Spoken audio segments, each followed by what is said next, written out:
Chairman senate کے عہدے کا نہ صرف حلف اٹھا لیا ہے بلکہ اپنے آفس کا چارج بھی سنبھال لیا ہے۔ سیدال ناصر صاحب وہ بھی بلا مقابلہ ڈپٹی چیئرمین سینٹ منتخب ہوئے۔ آپ کو پتہ ان کی نظر ہے گورنر پنجاب کے آئینی عہدے پر بھی۔ انتخابات ملتوی کر دیا تھا مخصوص نشستوں کا حلف نہ ہونے کو بنیاد بنا کر۔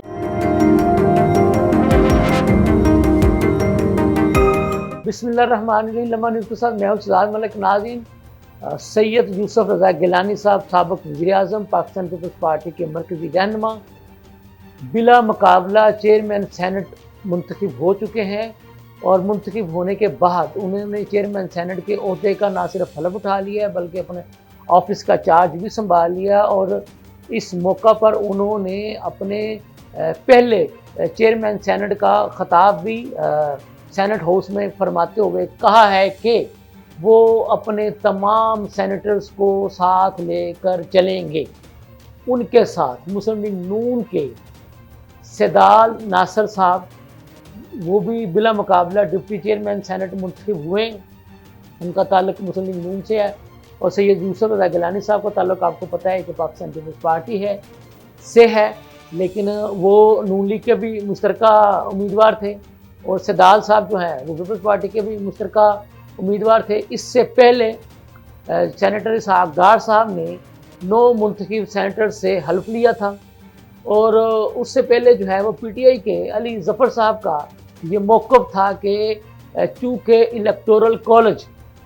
نامکمل ہے۔ آپ کو یاد ہوگا ہم نے کل بھی اس پہ ایک پروگرام کیا تھا کہ پی ٹی آئی نے الیکٹورل کالج کو نامکمل قرار دیتے ہوئے چیئرمین سینٹ کے انتخابات کا بائیکاٹ کیا ہے۔ تو آج اسی بات کو علی ظفر صاحب نے آگے بڑھایا، اور ان کا یہ موقف تھا کہ کیونکہ کے پی اسمبلی نے اپنے سینیٹرز منتخب نہیں کیے، وہاں پہ الیکشن کمیشن نے انتخابات ملتوی کر دیا تھا مخصوص نشستوں کا حلف نہ ہونے کو بنیاد بنا کر، تو ان کا موقف تھا کہ جبکہ یہی جو ہے ایشو پنجاب اسمبلی میں بھی تھا، لیکن وہاں تو الیکشن ملتوی نہ کیا گیا، لیکن کے پی اسمبلی میں الیکشن ملتوی کروا کے اور اس کے بغیر ہی چیئرمین سینٹ اور ڈپٹی چیئرمین سینٹ کا انتخاب کروا دیا گیا، جو کہ ایک غیر آئینی اقدام ہے۔ ان کا یہ کہنا تھا کہ ان کی نزدیک یہ جو الیکشن ہوا ہے یہ ایک غیر آئینی الیکشن ہوا ہے، لیکن ان کی اس نقطہ اعتراض کا جواب دیا وزیر قانون تارڑ صاحب نے، اور ان کا یہ کہنا تھا کہ جی یہ الیکٹورل کالج جو ہے مکمل ہے، اور علی ظفر صاحب کا جو اعتراض ہے وہ درست نہیں ہے۔ تو اس کے بعد جو ہے وہ ہاؤس کی کارروائی کو آگے بڑھاتے ہوئے جو ہے بلا مقابلہ جو ہے، چونکہ وہ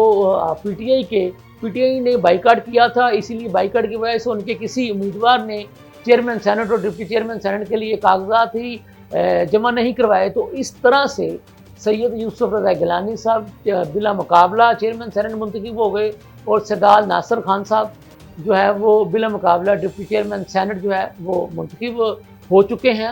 اور آپ یہ کہہ لیں کہ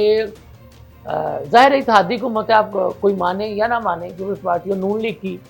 تو وفاق قومی اسمبلی میں ان کا قائدوان مکمل ہونے کے بعد اب ان دونوں جماعتوں کا سینٹ میں بھی آپ کہہ لیں کہ قائدوان، کیونکہ وہاں پہ چیئرمین سینٹ ہی ہوتا ہے، تو وہ ان کی وہاں پہ بھی آپ کہہ لیں کہ اب حکومت بن چکی ہے۔ اور دوسرے لفظوں میں جیسے پیپلز پارٹی کہتی ہے کہ ہم نے آئینی عہدے جو ہیں وہ سنبھال لیے ہیں، تو پیپلز پارٹی کو ایک اور آپ کہہ لیں کہ کامیابی سید یوسف رضا گیلانی صاحب کے چیئرمین سینٹ بننے کے بعد مل چکی ہے۔ اور کیونکہ آپ کے علم میں ہے صدر مملکت آصف علی زرداری صاحب چیئرمین سینٹ، یوسف رضا گیلانی صاحب، اس کے بعد آپ کو پتہ ان کی نظر ہے گورنر پنجاب کے آئینی عہدے پر بھی، گو کہ اس وقت جو ہے وہ پیپلز پارٹی ان کو تبدیل کروانے میں اور اپنا گورنر لانے میں کامیاب نہیں ہو سکی، لیکن جب ان کی یہ معاملہ چل رہے تھے مل کر چلنے کے، تو اس میں بھی یہ ایک بات طے ہو چکی ہے کہ گورنر پنجاب کا عہدہ بھی جو ہے پیپلز پارٹی کے حصے میں آئے گا۔ کب آئے گا اس میں تاخیر ہو چکی ہے، میرا خیال ہے کہ شاید عید کے بعد اس میں بھی کام ہو، کیونکہ پہلے ان کا جو مین فوکس تھا وہ چیئرمین سینٹ کے انتخابات پہ تھا۔ اس کے ساتھ ہی مجھے اجازت دیجیے، اللہ حافظ۔